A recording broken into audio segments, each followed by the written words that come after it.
새날을 여는 새벽 말씀 나눔입니다. 오늘은 2023년 11월 21일 화요일이고 말씀을 전하는 저는 강민 목사입니다. 오늘 하나님께서 우리에게 주신 말씀은 사도행전 14장 16절로부터 18절까지 말씀입니다. 사도행전 14장 16절로부터 18절입니다.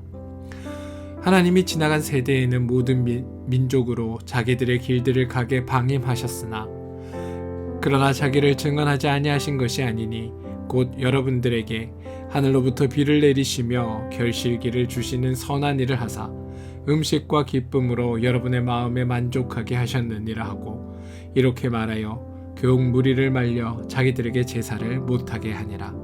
사도행전 14장 16절로부터 18절 말씀입니다. 우리가 믿는 기독교, 우리의 종교는 누가 더 열심을 내는가 이것을 비교하는 종교가 아닙니다. 어떻게 행해야 하는가 이 방법을 논하는 종교도 아닙니다. 우리의 종교는 하나님을 강조하고 하나님이 하신 일을 선포하는 게 우리의 종교입니다. 하나님이 먼저 우리의 필요를 아시고 은혜를 베풀어 주신 선물을 복음이라는 제목으로 알려주는 것, 이게 우리가 해야 할 일입니다. 그래서 성도는 내가 무엇을 얼마나 행했는가를 말하는 것이 아니라 하나님이 무엇을 얼마나 나에게 주셨는가 이것을 알아야 하는 겁니다. 기독교는 하자라고 선동하는 종교가 아니라 알라, 하나님을 알라라고 말하는, 선포하는 종교입니다. 바울이 루스드라 지방에서 병자를 치유하자 사람들의 관심은 온통 바울에게 집중되었습니다. 하나님을 믿지 않으니 당연히 바울만 보이고 바울이 놀라운 일을 했으니 바울에게 다른 것을 기대하는 사람들이 제사를 드리려고 합니다. 이때 바울이 그들을 적극적으로 말렸습니다. 그때 그 사람들이 하는 행동에 대해 바울은 헛된 일을 하지 말라라며 헛된 일이다 라고 선언합니다. 이게 우리가 어제 나눈 이야기입니다. 단순히 그들의 행동만을 바울은 언급한 것이 아니라 그들이 그 행동을 하게 된 사고방식, 인식체계, 가치관 전체를 통틀어 바울은 헛된 것이다 라고 이야기하였습니다. 하나님의 구원은 죄인을 죄로부터 건져내는 것에 있습니다. 죄인은 죄에 사로잡힌 자입니다. 그리고 죄에게 사로잡힌 자는 사고나 개념이나 인식이나 원리나 삶의 방법 등등 모든 것을 다 죄의 인식 체계에 따라 살아가는 사람입니다. 그러므로 죄인을 죄로부터 구원한다는 것은 죄라는 존재에게서 해방시키는 것이고 동시에 죄가 가지고 있던 죄인으로서의 그 사고방식으로부터 하나님의 사고방식, 하나님의 인식체계로 변화시키는 것을 의미합니다. 그 설명이 15절 중간에 여러분에게 복음을 전하는 것은 이런 헛된 일을 버리고 천지와 바다와 그 가운데 만물을 지으시고 살아계신 하나님께 돌아오게 함이라 라는 말로 성경은 표현하고 있다는 겁니다.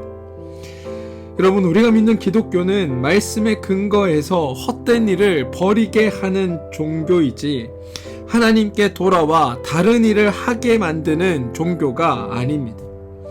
우리가 믿는 대상이 우리의 우상에서 하나님으로 달라졌다면 당연히 믿는 내용도 하나님으로 바뀌어야 할 뿐만이 아니라 그 방법도 하나님을 섬기는 방법으로 변화되어야 하는 겁니다.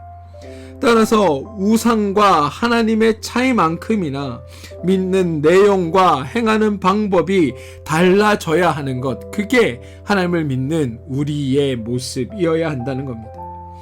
우상을 섬기는 일이 당연히 헛된 일인 것처럼 하나님이 이미 우리에게 벌써 은혜를 주셨고 벌써 복을 주셨는데 마치 아무것도 받지 않은 존재처럼 하고 살아간다면, 그런 존재처럼 생각하고 살아간다면 그 모든 일이 헛된 일에 속해 있다는 것, 이게 바울이 우리에게 전하고 싶어하는 이야기입니다.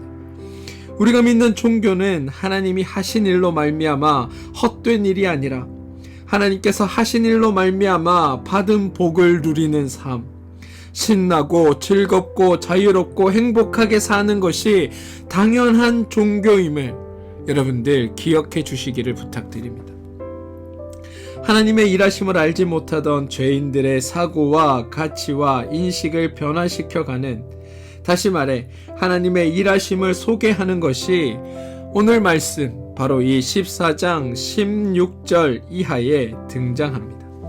하나님이 지나간 세대에 있는 모든 민족으로 자기들의 길들을 가게 방임하셨으나, 여러분, 여기서 말하는 지나간 세대는 구원받기 전의 사람들, 구원받기 전의 죄인들을 의미합니다. 구원받지 않았던 세대, 다시 말해 죄인 되었던 세대입니다. 모든 민족은 지구상의 모든 사람, 모든 죄인을 의미합니다. 하나님께서 만드신 모든 피조물, 그러면서도 하나님의 일하심을 알지 못하는 모든 존재들, 그들이 바로 모든 민족에 포함된다는 겁니다. 그리고 자기의 길들이라고 표현된 이 말은 그들이 살던 자신들만의 방법입니다. 각 사람이 살던 방식, 그걸 자기들의 길들이라는 말로 표현한다는 겁니다.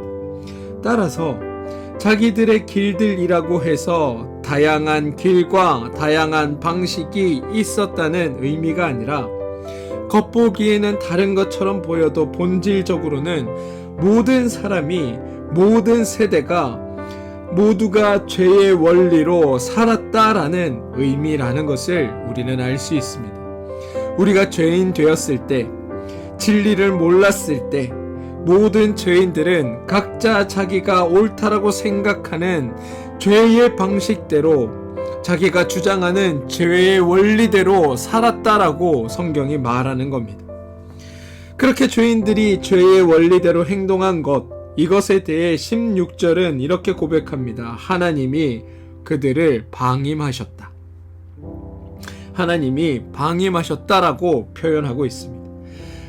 방임하다라는 말의 의미는 관여치 않다, 특별한 조치를 따로 취하지 않다, 이런 의미를 가지고 있습니다. 그런데 여러분, 이 표현을 우리는 잘 이해해야 합니다. 하나님이 방임하였다, 하나님이 아무런 조치를 취하지 않았다라는 것을 두고 하나님께서 그럼 죄인들을 방치하셨나 보다, 혹은 하나님이 죄인들에 대해 전혀 관심을 갖지 않으셨나 보다, 하나님이 죄인들을 아무것도 도와주지 않으셨나 보다라고 생각해서는 안 된다는 겁니다. 여러분, 죄인들이 우상을 섬기는 것은 헛된 일이라고 말했습니다. 그런데 이 헛된 일은 죄인들의 입장에서 헛된 일입니다. 하나님의 입장에서 죄인들이 하는 헛된 일을 바라본다고 한번 생각해 보시기 바랍니다.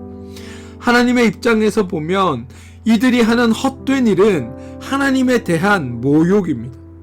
정작 알아야 하는 하나님을 모르고 있다는 것, 하나님께서 베풀어 주신 은혜와 복을 누리면서도 하나님이 자기들에게 어떤 일을 행하셨는지에 대해 인식하지 못하거나 이방신을 섬기듯 하나님을 따르는 것, 이것은 하나님의 입장에서 보면 모욕을 받으시는 것이며 동시에 업신여김을 당하는 것과 동일한 것입니다. 그러니 하나님은 자신을 모욕한 이들, 자신에게 업신여긴 이들을 징계하실 수 있으셨습니다. 그런데 그들을 징계하지 않으셨다, 그런 표현으로 사용한 단어가 바로 방임하셨다라는 것의 의미라는 겁니다. 성경에 따르면 악을 행하면 악의 열매가 나타납니다. 죄를 행하면 죄의 결과가 나타납니다. 성경에서 이스라엘은 계속해서 하나님을 떠났습니다. 그런데 그때 하나님이 벌 주셔서가 아니라 그들이 한 행동에 따라 그들이 어떤 결과를 얻게 되었습니다. 그게 사사기에 보면 이방 민족들에게 당한 압제로 나타납니다. 이스라엘이 하나님을 버리고 이방 신들을 섬겼더니 그 민족들에게 압제를 당하는 것, 이게 이스라엘이 경험한 일이라는 겁니다. 하나님이 벌 주셔서가 아니라, 하나님이 심판하셔서가 아니라 그들이 이방신을 섬겼기에 그 결과가 그들에게 주어진 게 압제라는 것, 이것을 우리는 구분할 수 있어야 합니다. 아무튼 오늘 나오는 표현인 방임하셨다라는 이 표현은 하나님이 인간들에게 대해 신경을 끊었다거나 죄인들에 대해 무책임하셨다라는 의미가 아니라 그들의 행동을 하나님께서 참으셨다라는 것이 더 정확한 표현입니다. 더 본질적인 의미는 너그러우신 하나님의 또 다른 표현이 바로 이 방임이란 단어 속에 포함되어 있음을 우리는 기억해야 합니다. 또한 우리가 살펴봐야 할 것이 하나 더 있습니다. 하나님이 단지 방임, 다시 말해 참으시기만 한 것이 아니라는 겁니다. 하나님이 자신을 모르는 죄인들, 다시 말해 하나님을 모욕하고 하나님을 업수히 여긴 이들에 대해 어떤 조치를 하셨는데 그 조치에 대한 표현이 17절에 나와 있습니다. 그러나 자기를 증언하지 아니하신 것이 아니니 곧 여러분들에게 하늘로부터 비를 내리시며 결실기를 주시는 선한 일을 하사 음식과 기쁨으로 여러분의 마음에 만족하게 하셨느니라. 여러분, 하나님께서 베풀어 주신 은혜와 복을 누리면서도 하나님에 대해 인식하지 못하고 이방신을 섬기는 이들에게 하나님께서 어떠한 조치를 취하셨는데 그 조치가 뭐냐 하면 징계가 아니라 바로 하나님이 그들에게 선을 베푸셨다는 겁니다. 죄인들이 헛된 일을 하는 이유는 죄인들이 우상을 섬기는 본질적인 원인은 하나님을 모르기 때문입니다. 그런 죄인들을 하나님은 왜 내가 이렇게 해줬는데 나를 못 알아봐라고 윽박 지르시는 것이 아니라 그들에게 자신이 어떤 분인지를 증언하셨습니다. 자신이 어떤 존재인지를 스스로 나타내신 겁니다. 그 방법이 그들에게 은혜를 주셔서 그들이 하나님을 알게 하셨다라고 성경이 우리에게 가르쳐 주고 있다는 겁니다. 17절에 따르면 자기를 증언하신 것.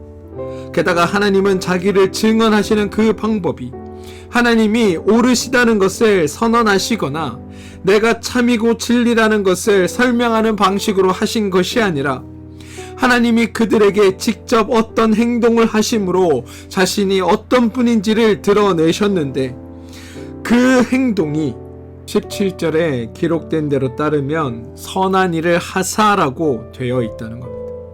여러분, 우리의 하나님이 이런 분입니다. 하나님은 자신을 향해 죄를 짓는 죄인들을 향해 정죄하고 심판하고 벌 주시는 분이 아니라 그런 죄인들에게 선을 행하시는 분이 우리의 하나님이라고 말씀은 우리에게 증언하고 있습니다. 로마서 12장 21절에 보면 그런 하나님의 성품에 기인하여 바울은 우리에게 이러한 권면을 전합니다. 악에게 지지 말고 선으로 악을 이겨라. 바울이 이렇게 말할 수 있었던 까닭은 바로 하나님이 이렇게 행동하셨기 때문이라는 겁니다. 죄인들에게 선을 행하시는 주님, 그게 우리의 하나님이다.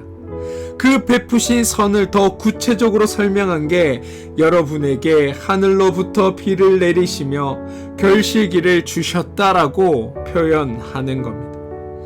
우리가 하나님을 오해하다 보니 하나님을 보면 두려운 존재, 무서운 존재, 실수하거나 말씀에 순종하지 않으면 심판하고 저주하시며 우리를 멸하시는 것을 기꺼이 행하시는 분으로 이해할 때들이 있습니다. 그래서 두려움 앞에 하나님 앞에 순종하는 척하며 살아가는 게 우리의 신앙의 모습 속에 숨겨져 있습니다. 하지만 여러분, 그건 하나님에 대한 잘못된 이해라는 겁니다. 진짜는 17절입니다. 인간은 헛된 일을 했음에도 불구하고 하나님은 그들을 참으셨고 우리가 하나님을 모욕했음에도 불구하고 하나님은 우리에게 선을 베푸시고 우리에게 비를 내리시며 우리가 결실할 수 있도록 우리에게 열매를 주셨다는 것, 이게 하나님의 참 모습이라고 성경은 우리에게 전하고 있습니다. 이러한 하나님 정말 대단하지 않으십니까? 죄인들이 우상에게 제사하고 우상에게 소원을 빌지만 하나님은 그런 이들이 틀렸다라고 말씀하시기 전에 그들에게 기꺼이 비를 내리시고 그들이 결실할 수 있도록 하신 겁니다. 그 일을 경험한 죄인들은 어떻게 생각할까요? 하나님을 모르니까 하나님이 선한 일을 하셨다라고 생각하기보다 내가 잘했다라고 생각하고 우리들이 드린 제사에 하나님이 응답했다라고 생각하지 않겠습니까? 그러다 보니 죄인들은 하나님의 은혜에 대해서는 더더욱 기억하지 못하고 죄인들과 우상들을 스스로 칭찬하는 것들로 그들은 삶을 살아냈던 겁니다. 그런데 하나님은 그들을 심판하고 벌 주시지 않고 비와 그런 일로 인한 결실기가 그들 가운데 있게 하셨습니다. 왜냐하면 그만큼 하나님이 우리를 사랑하시기 때문이라는 겁니다. 17절은 여러분 다음과 같이 고백함으로 끝을 맺습니다. 음식과 기쁨으로 여러분의 마음에 만족하게 하셨느니라. 우리가 하나님의 일하심에 감동할 수밖에 없는 이유입니다. 사랑하는 성도 여러분, 저는 이런 하나님을 우리가 바로 알게 되길 원합니다. 그래서 이렇게 좋은 하나님을 잘 설명하게 되길 원합니다. 괜히 하나님께 영광 돌린답시고 하나님의 통치권과 지배권을 강조하려다가 마치 하나님이 그분의 말씀을 따르지 않으면 징계와 형벌과 저주를 내리시는 무서운 분으로 사람들에게 묘사하지 마시고 우리를 사랑하셔서 우리의 죄악을 참으시고 하나님을 모욕하던 우리에게 선을 베푸시는 하나님으로 좋으신 하나님, 참 좋으신 하나님으로 우리가 먼저 이해하고 그 하나님을 알지 못하는 이들에게 설명해 나감으로 인해 많은 이들이 하나님이 얼마나 좋은지를 알 수 있도록 그 하나님의 그 은혜와 사랑을 깨달을 수 있도록 여러분들이 행하여 주시길 주님의 이름으로 축원드립니다. 우리 함께 기도하겠습니다. 하나님, 우리가 하나님에 대해 오해하지 않길 원합니다. 하나님을 바로 알므로 말미암아 악에 짓지 않고 선으로 악을 이기는 우리가 되게 하여 주시고 참되게 하나님을 전하는 우리가 되게 하여 주옵소서. 예수님의 이름으로 기도합니다. 아멘.